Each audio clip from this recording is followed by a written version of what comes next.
All right, we'll go ahead and jump into it. So, welcome. This is our September user group for the Phoenix chapter of the Marketo user groups, or Adobe user groups, as they are now known. Just a couple of quick housekeeping slides that we'll go through. House rules. So, basically, this is supposed to be a safe place for everyone to learn, network, and like solve any problems that they're encountering with Marketo. Um, we're not doing any self promotion here, and that is not permitted. Also, do not contact other people outside of this user group without their consent. So, if somebody's like, "Hey, like we should connect on LinkedIn," and they put that in, feel free to do it, but don't just do it yourself. Also, if any use cases are shared here, don't share that information without any consent. So if somebody is talking about something specifically and it's confidential to this group, please don't go and share that with other people. This meeting is also being recorded, so just something to know. If you have any questions about that, you can email Emily, myself, or advocacy@adobe.com. This meeting will also be posted on YouTube after we're done. It's usually like within a couple days, it'll go on YouTube on the Mugs channel. And if you have any questions, you can reach out to Emily or myself about that, and we can kind of get you the link after this is over. Uh, this is just another opportunity to stay connected with our Phoenix chapter. So if you go to mugs.marketo.com/PhoenixMug, that's where we're at. You can also just find this if you just Google like Marketo user groups. You'll usually be able to find the different user groups that are coming up. And when we have events, you can find us. But once you have signed up for the Phoenix chapter, you'll get all of the notifications as we schedule more of these user groups. Some upcoming opportunities for the members. There's a Marketo and Mocha's on September 18th. You can see who's hosting it here. It's going to be about AI, and this is like as it's related to content for email designer. So how you can leverage AI when you're building out emails. So if this is something you're interested in, there is a QR code on the screen. I can also put the registration in the chat if anyone is interested. Just let me know. But yeah, this is a cool opportunity if you're interested in learning more about AI and Marketo email designers. This is also because the email designer is new and was a recent feature that they rolled out.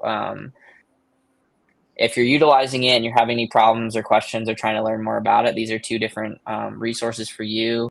So there's a course that is available on the right of this screen to learn more about how to use it. And if you want to learn more, you can go there. They're also doing biweekly office hours. So if you're having any issues with the email builder and want some more attention on that, you can go to one of those biweekly meetings. And so both of those QR codes are on the screen. So I'll leave them up for about 10 more seconds. And then again, yeah, if you have any questions or need any assistance on this, feel free to reach out to Emily or me. There's a new Marketo user group that is launched. It's for Foundation. So this is if you're new to Marketo and you're interested in learning just what it's about and how to leverage it. This is for you. So there's going to be 5 sessions between now and the end of 2025. So this will kind of really get you started. Today's topic is going to be a little bit more helpful too if you're a little newer to nurture specifically, maybe not just Marketo, but if you're just not leveraging nurtures a bunch, today will be super helpful for that. But they'll have a bunch of different sessions for anyone that's early in their Marketo journey. So that is a great user group and a great opportunity. And even if you just want a refresher of like how instances are getting set up from a basic standpoint, I think this would also be helpful for you. Okay, so the Experience Maker Awards are now live and submissions are open. So there's a few different categories that you can apply for. I think there's more information on the website if you're interested in that. So that's here as well. Also Adobe certified. Emily's certified. I'm certified. If you're interested in being certified, you can go to certification.adobe.com. And there's a bunch of different things you can do. And you can also now renew your certification for free. So that's something new that Adobe recently adapted, and it's been really cool. I just actually renewed mine recently, and it was super easy. Just a little recap. I'm Mikey. I'm one of the user group leaders here, and now we are joined by Emily. And this will be her first time with us, and we're so excited to have Emily. She's actually going to be presenting today. So very exciting. If you guys have any questions, feel free to reach out to us. You are more than welcome to connect with us on LinkedIn. Send us a message over there. If you ever have any ideas for the user group or what you want to learn more about, feel free to tell us. and we'll try and make that happen. We're also going to look at an in-person user group potentially for the Phoenix group as well. So something to keep an eye on. And with that being said, I'm going to go ahead and pass it over to Emily. Awesome. Thank you. So yeah, today the focus of this is going to overall be nurtures. So kind of how to build nurtures for your audience, but also scalable like Marketo architecture for you to hopefully save you a little bit of time and effort. You can go to the next slide. Cool. I think that for the most part, all of us know at a high level that nurtures are important. I think that they are one of Marketo's best features, but I think a lot of the time they kind of get put on the back burner, or people think I don't know how to structure this, I don't have enough content, etc. So today we're going to be focusing on that because, as you can see from this slide, nurtures are very effective both in helping sales, response rates, and qualified leads. Cool. The most common nurture problems, just to start off, at least from what I see, and if anybody has other ones, you can feel free to throw them in the chat. But I think some of the biggest nurture problems that we see are that they're outdated and messy. I'm sure that everybody has been given a Marketo instance or hopped into one where there's a dozen nurture tracks running. People are pinging you asking, hey, why is this person in here? They should be over here in this nurture. Or people are in multiple engagements at the same time. And this tends to happen a lot when they are older and people have just been building on top of what was already architected without maybe accounting for a change in strategy or audience. Over-engineered, so I don't think that a nurture needs to be complex necessarily to be effective. One-size-fits-all approach. We see a lot of generic messaging that doesn't really take into consideration where the buyer's at, any pain points that they have, or demographic information on their audience. Focusing on quantity and not quality. This has always been important, but especially with Gmail's newest unsubscribe feature where you can unsubscribe from all your subscriptions in one place. I think that the focus on pushing quality emails as well as like value to your audience is going to be more important than it was previously. And then lack of building trust and forming a relationship, which I will talk a lot about. And then the failure to progress and kind of forgetting the long-term goal of these nurtures. So I think we see a lot of nurtures where they were built for a one-off solution, like, hey, we need a nurture for the people who attended this event or something like really outdated, and nothing happens to them after they're exhausted from this nurture. It's kind of a weird user experience if you are getting nurtured and then out of nowhere it's just silence from the brand. You can go to the next slide if you'd like. So how do we combat this? This is the strategy and framework that I have been utilizing the most when it comes to building nurtures. And it's really the focus on aligning with the buyer where they are, as opposed to giving them content or talking to them as if they are where you want them to be, and we need to start meeting them where they are at. So in this graph is kind of the standard buyer journey. For the sake of this, we'll consolidate it into awareness, consideration, and decision, which I'm sure most of you know or have heard of, just for the simple purpose of like a nurture framework and where to start. I think that this is helpful for both if you don't have any nurtures and you're looking for where to start, or if you do have an outdated and messy instance and kind of need a revamp, it's a good starting point. So just as like a high level overview, awareness is when the person has recognized a problem or a need. So they're going to need general education, thought leadership, and kind of what you can bring to them. So really the focus here should be keeping your brand front and center for when your buyer is in market. You'll hear me say this a lot, but I really like to focus on relationship and trust building here. For example, I recently worked on a nurture where our whole awareness and welcome series was just tips and tricks and hacks that you could actually use, and it was genuinely just like free knowledge of like, here's what we do, go do this. And that worked really well and resonated well with people because you are building a relationship. You're not pitching them anything. You're just like, hey, here's what you need and we're here. Consideration is when they start exploring possible solutions and weighing out their different approaches that they could take to the problem they have.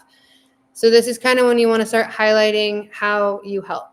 Case studies, differentiation, benefits. And then decision is when your audience is narrowing down and justifying their purchase.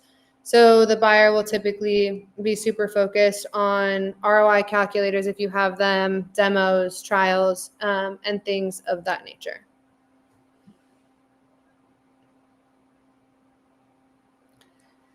Why this matters and why it's helpful. Obviously, meeting buyers where they're at. So people need different information at different stages of their journey, and we don't want to come off with like mistimed content or irrelevant content. Preventing mismatch messaging. It's not the greatest feeling or look when you maybe register for a webinar or have recently discovered a brand and they're immediately emailing you with request a demo, try our product. It can feel overwhelming and it might be a little bit off-putting to your audience. I always say that you have to build like trust before you ask people for anything. And the easiest way that I also think about it is I don't think any of us really like when you either don't know a brand very well or they cold email you and they're like, hey, do you have 5 minutes? Do you want a demo? Quick coffee and chat. And if you don't like it, your audience probably doesn't enjoy it either. And then on the opposite end of that, if you're sending like top of funnel content to somebody who is in a decision stage, this is also off-putting because if somebody is at that stage with your business and your product, you should know that they're there. So it might give the feeling that you don't really know your audience or the person.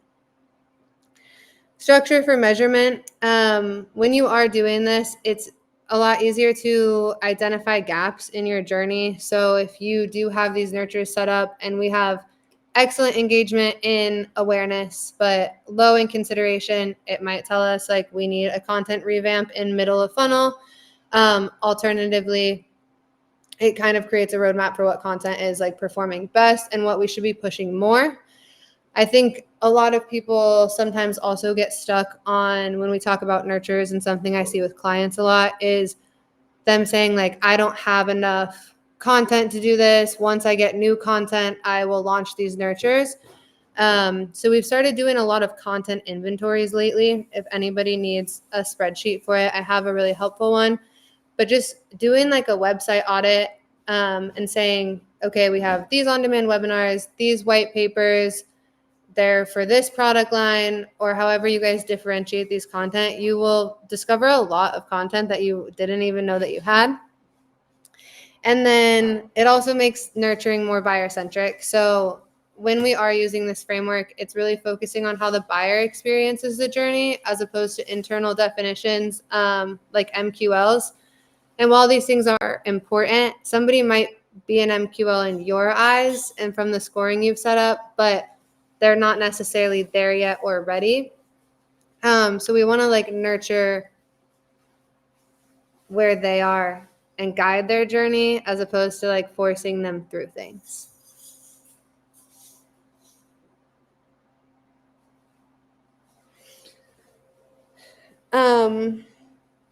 When we are looking at awareness, consideration, and decision, it can be difficult sometimes to know the exact stage that your audience is in if you don't have like some sort of intent data provider, like 6sense, for example. But you can use behavior to at least somewhat get close or get an idea of where people are in the buyer journey. So below these are just some behaviors to look out for to indicate where people might be at. Like we talked about on the other side, awareness. So if people are reading blogs, educational webinars and infographics, so more content that kind of like confirms their problem, but isn't really heavily tied to a specific product or solution quite yet. They're likely in awareness, consideration, obviously, any mid-funnel assets, solution briefs, case studies, and maybe starting to look into your solutions or your products page.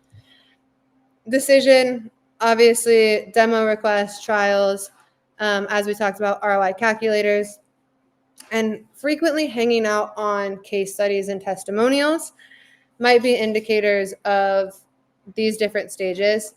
One thing to note is it is important to keep the context of your organization in mind when you are considering these. Just as an example, like I work with a lot of B2B clients, specifically in software. And they have really long sales cycles, like a 1 year sales cycle. The contract once they sign is going to be 3 years. Most of the time we know that they're locked into a contract with a competitor for another year. So you're talking to these people years before they might actually buy from you. So them hanging out on your case studies or solution briefs doesn't always indicate consideration because they're not even close to being there yet. So this outline is more of a general framework, but it is very important to keep the context of your organization in mind when you are looking at these behavioral indicators.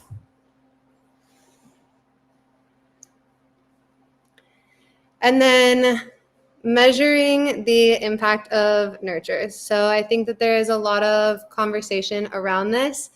I typically simplify nurtures into two main things. Your top of funnel results and your bottom of funnel results. So top of funnel, like I said, is keeping your brand like at the front of mind and just building the trust and relationship. I know I've said that a lot, but I obviously value it a lot. I like to think of it as like if you are a product in a grocery store, you might not get bought today or somebody's like not in the market for buying cereal.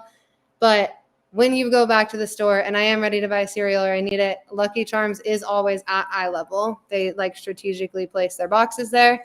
So just being front of mind. And then obviously bottom of funnel, you're just trying to help sales, accelerate deal cycles, improve like closed won.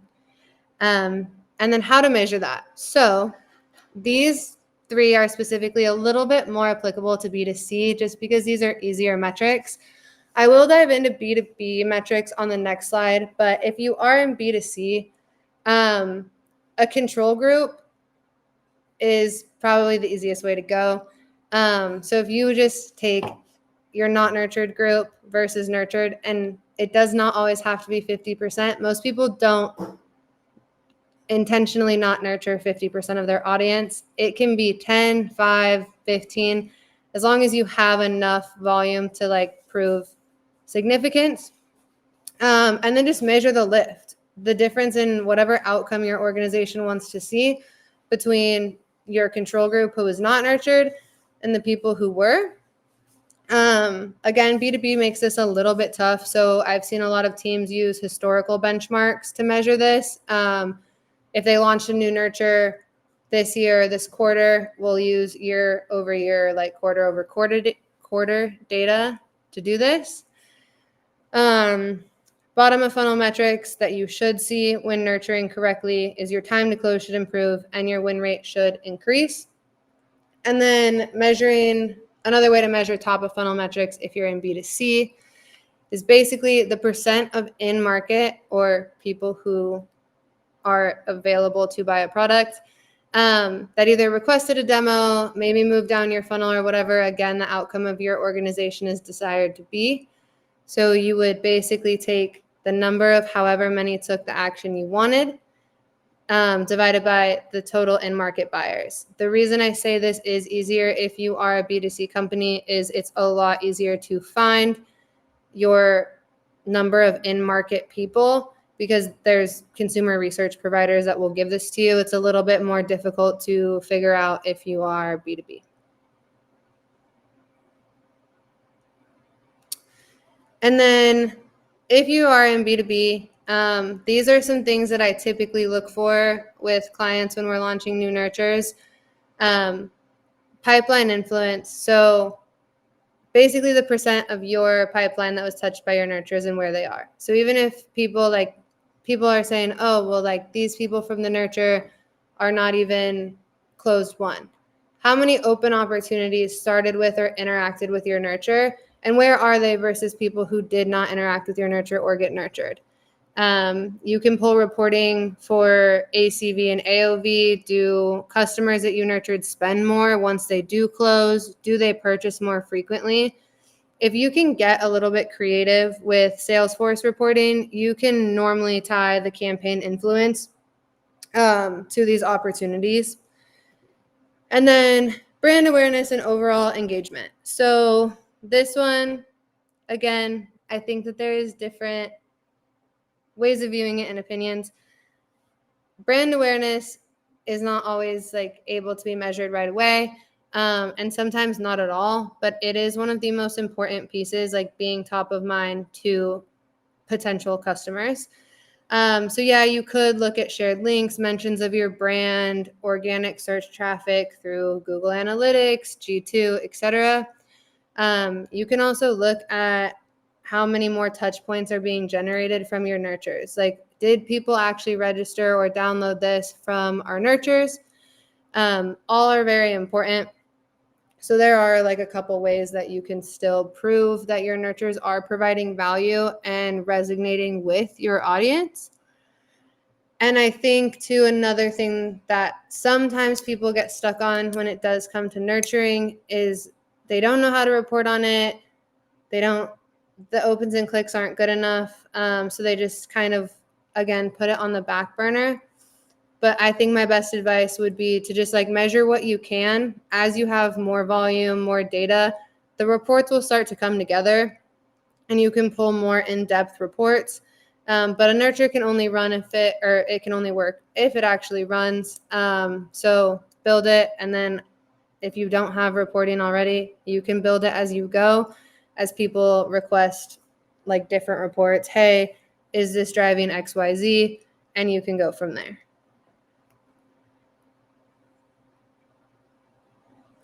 Cool.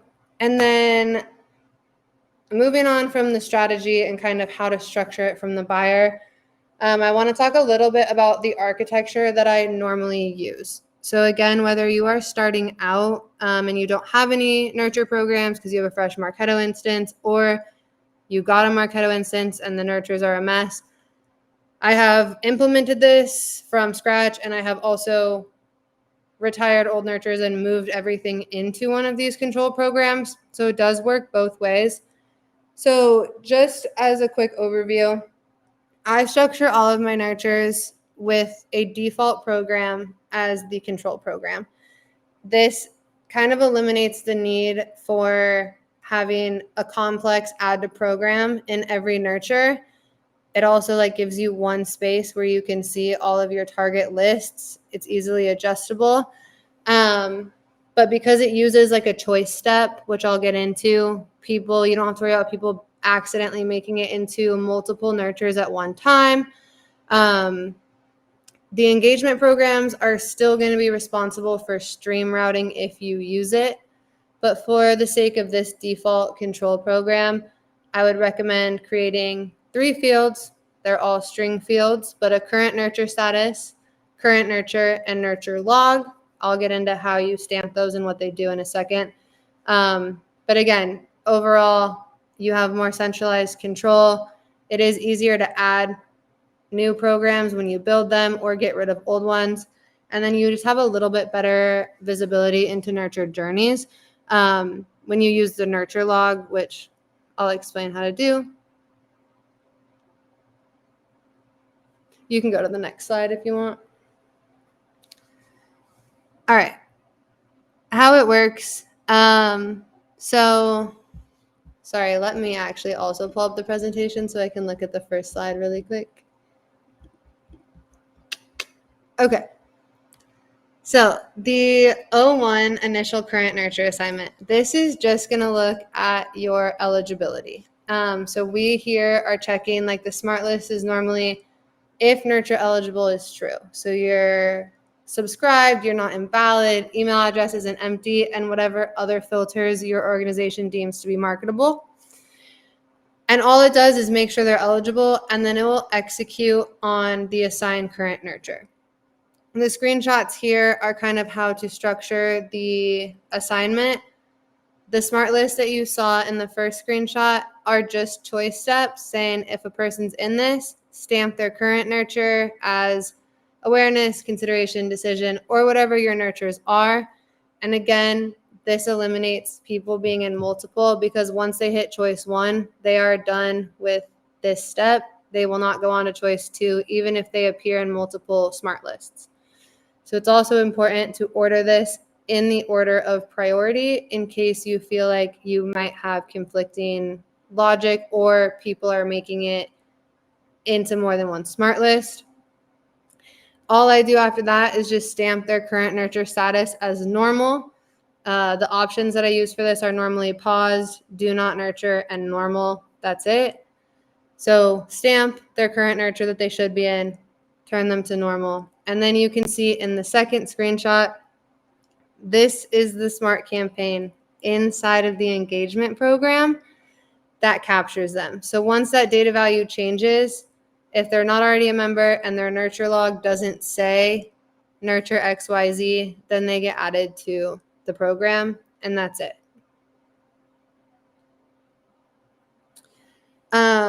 When somebody exhausts a nurture or needs to be switched, the O2 switch nurture campaign picks them up.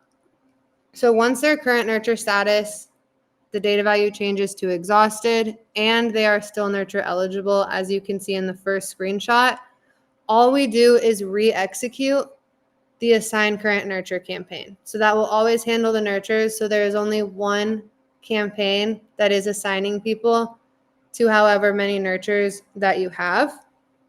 And then once somebody becomes exhausted, we just stamp their nurture log. If it's empty, I put the one they just finished. If they've already been in nurtures, you can see as the default choice, I just add on so that you can always have a history tracking of what nurtures they've been a part of.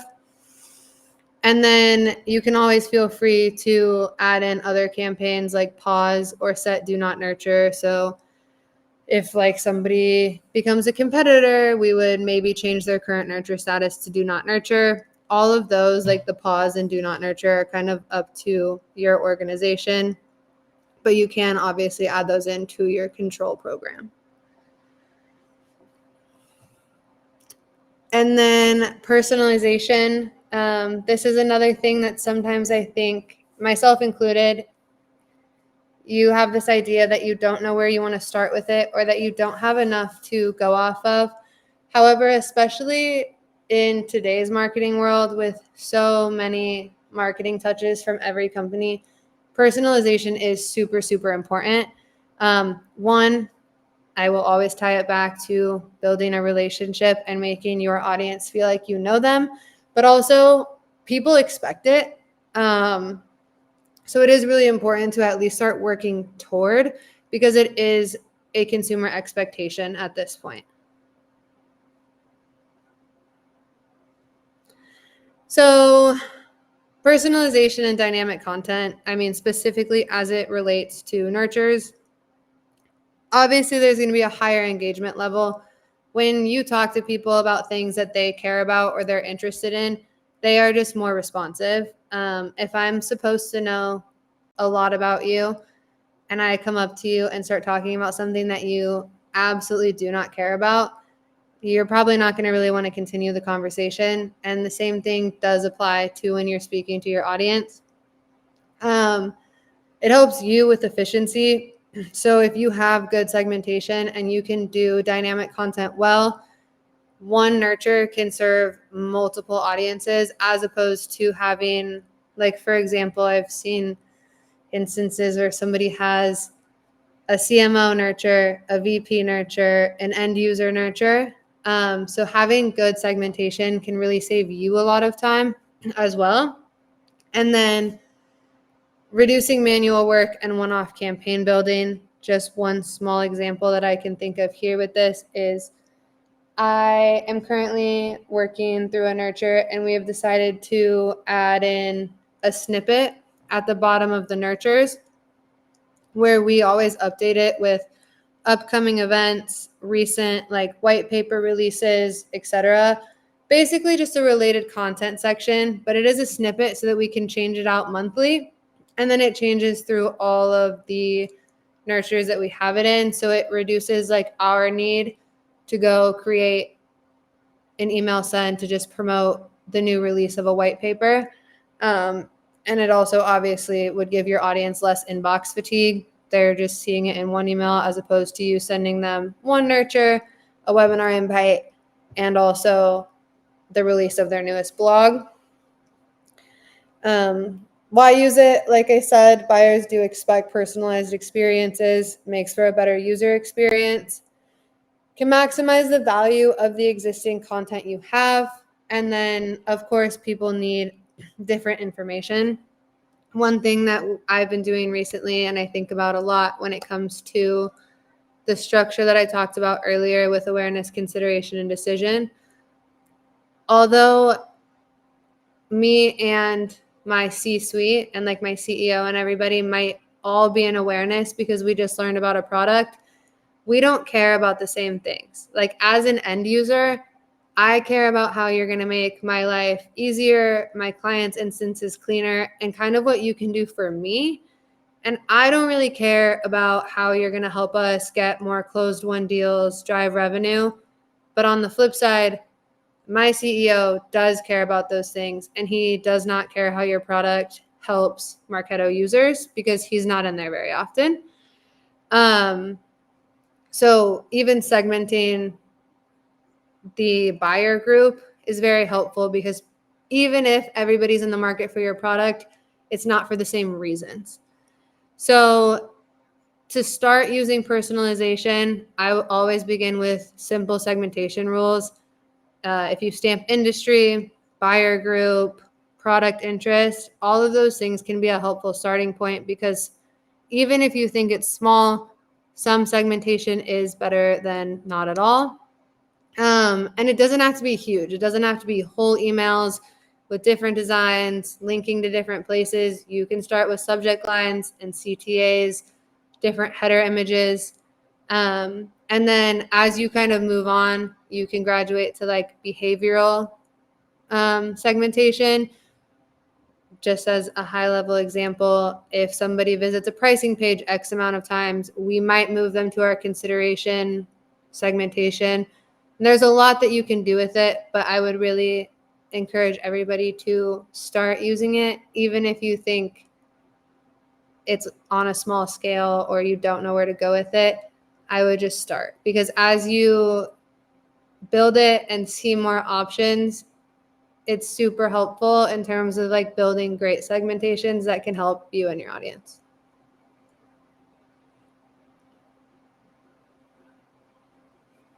Cool. That is all I have for today. Does anybody have any questions, comments, anything?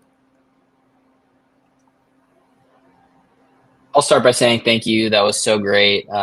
Great refresher on nurtures. Really appreciated it. Lots of things I haven't thought about before.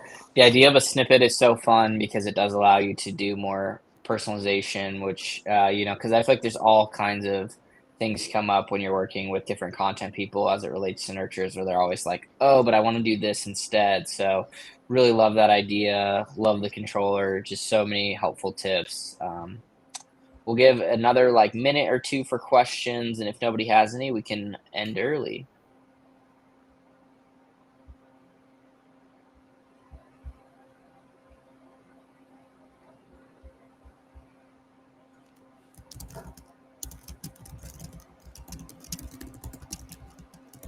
That is true, yeah, like the new email editor and snippets. That's something I did think about as well. I don't know like how many people are using the new email editor. I know it's really popular and Marketo's really um, pushing it, which is good. I personally still like the old email editor just because we created a custom template and have a lot of things. Um, yeah, dynamic content too. So many different things. That's probably a good thing to bring up, though. I'm sure that they're looking at trying to get ways to do some of this stuff. But yeah, if there's no other questions, yeah, maybe that's something we can brainstorm I don't know when the old email editor will be sunset. I've asked that question a few times myself. I think that at least for this year, I know it'll still be around, and hopefully for longer. So I don't know for sure when they're going to do that, but I know that I love the old email editor. As far as I know, they don't have a specific date yet that they're sunsetting the old one. I, to your point, Kay, I don't think that it will be until there is at least some of these things resolved, like snippets and dynamic content. So I think that we have time, but they have not given a specific date.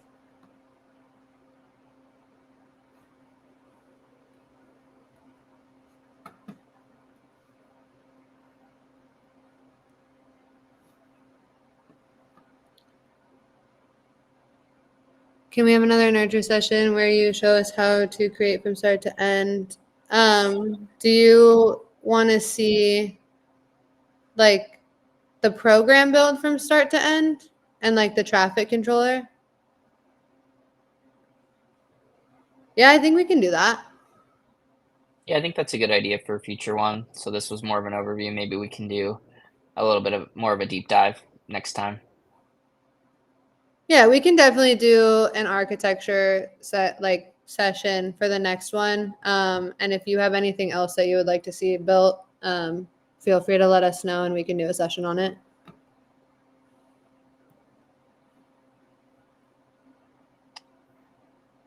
Awesome. Well, we'll go ahead and wrap there. Thank you so much for everyone joining. I think we have some interactive webinar sessions from some of the other user groups, Kay. Maybe if you want to add me on LinkedIn, I can show you where some of that stuff's at, and maybe can provide some resources that might help with that as well. But all right, well, thank you everybody for joining, and we'll see you at the next one. Thank you.